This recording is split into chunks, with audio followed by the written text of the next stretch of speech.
Hello, I'm Nathan from Stag Studios, and we are here with Fool's Gamble. They've recently had a gig in Soho, London, and have just come out with their new single, Warmind. Welcome, guys. Welcome. How are we feeling after the live stream? Feeling all right? I think we're feeling great. Very Feeling sweaty. great? Sweaty, yeah. That was a lot of fun. Yeah. A lot of fun, yeah. You guys have been around quite a while, I imagine. You seem very organised. You've got a lot of character on stage, clearly. I feel like it's just organised chaos at this point. Like, Organised chaos. It's been a long journey. I mean, we've been around about a year and a half now, roughly that. But there's been a lot of lineup changes. It's university, so people come and go. Yeah. But we've settled on. Yeah, he's only been about a month. A month. Oh, Month, wow. 2 months, 2 months, something like that. Right. how long are you going to be here now? Yeah. When's your contract expire? But yeah, no, I think we've got a group of people here that really Yeah, have the that's same nice. sort of humour and get along great. So I could see this finally. Exactly.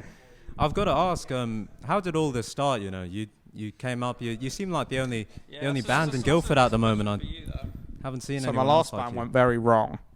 Right. And then I looked for a new one. And I was waiting to get a band with him because he's really good. And I'm not very good. And I thought he was really good. And then there was one bass player around and he happened to have a cowboy hat. So he joined. Oh, right. And then we went through. No, that's mean. Yeah. I don't know what I'm saying. And then we went through about 4 drummers in the space of maybe two or 3 drummers? months. 4 drummers. He's number 4. We're very he's really. Oh, it's I don't know if I can swear on here. Really good. As you'll see if you go and listen to the song, which you should do. yeah. And he's pretty new. He's been working with us. You're about to be like, he's pretty shit. He's pretty. Month in, and I'm starting to regret my choice. Yeah. No, it started as just we wanted to do something else. Different style Yeah, of that's music. nice, yeah. We hadn't. None of us had done anything really like this before, so we sort of we don't really align with a particular genre, or didn't start the band going we're going to be like them. Yeah. We just sort of started playing, and this is what came out. Yeah, that's nice. I love your guys' character on stage as well. I love the cards that you have. You know, like the playing cards that you have on your instruments. I know it's Hudson on your Firebird. You had a I do. card on your instrument as well, and the cards that you got on your hat. Can I ask, where did that come from? What was the inspiration behind that? Well, to be honest, it came from our first singer, Ian Hinlow. Shout out Ian. He did the lyrics for Warmind actually as well, so big shout out to him. But yeah, he sort of one day got these metal cards off of like a shop online, and was like, yeah, we should put them on like our instruments, on our hats and stuff. And I was like, yeah, it's a good idea. But then, because they were metal cards, they just kept falling off or breaking. I had to sew mine into my guitar strap for it to stay on. It just kept everywhere else I put it came off. So after a while, we kind of stopped, and then I found my granddad's old playing cards, and they're like these really, really old Rothy Blues.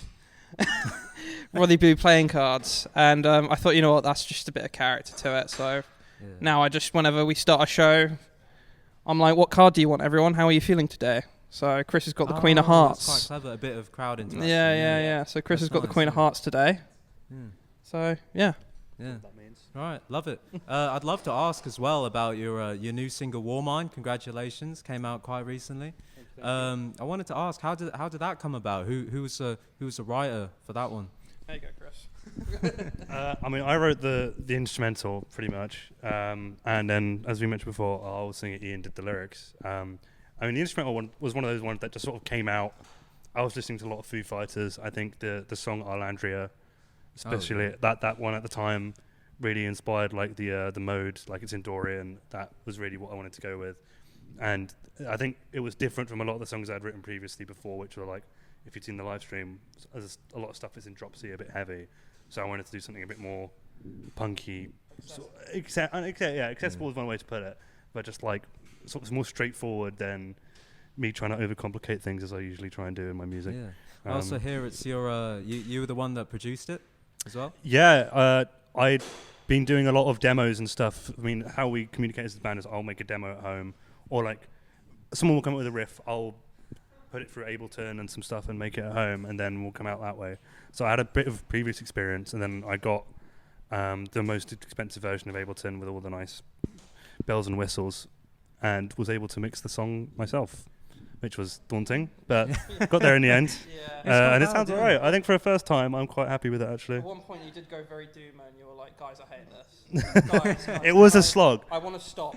It was mostly renaming all the files, but that was a problem. But afterwards, it is fun. It is fun. I do enjoy it, and I hope to grow in that sense as well as a musician. Yeah, I've got to ask, behind the idea of Warmind, the lyrics are really powerful. They're very evoking. It talks a lot about politics and everything about that. Can I ask, when you're writing and stuff, how do you come up with lyrics such as those topics? Puts on Parliament News. Writes down bar for bar what they say.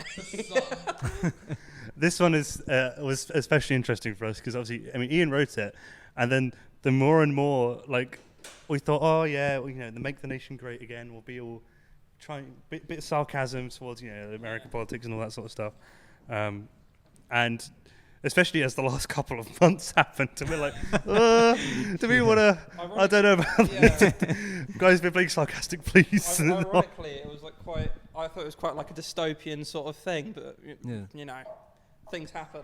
Yeah, it's I mean, none of us like to look at, especially these days, look at politics, and none of us. I mean, I think most people, regardless of where you sit, are happy with how it is.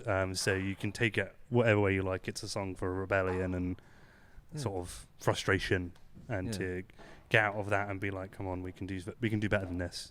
Yeah, well, that's good, guys. Yeah, thank you for coming on. Honestly, it's been a real pleasure having you all play for us, on the live stream. And is there anything else you'd like to tell the audience before the interview ends? Look out for what comes next. Stream Warmind. Stream Warmind. Stream Warmind. Thanks for having us. Well, yeah, it's all right, man. Yeah, you heard it here first. Stream Warmind. It's out on all streaming platforms now. This is Fool's Gamble. The socials will be linked under in whichever video this is posted in. And look out for their gigs as well. Yeah, thank you, guys. Thank you. Stream it enough, and maybe we'll do some more. Yeah. Or we're just going to quit. If maybe. you don't. Stream it enough, and we'll release more. Otherwise, we leave. It's up to you. Yeah.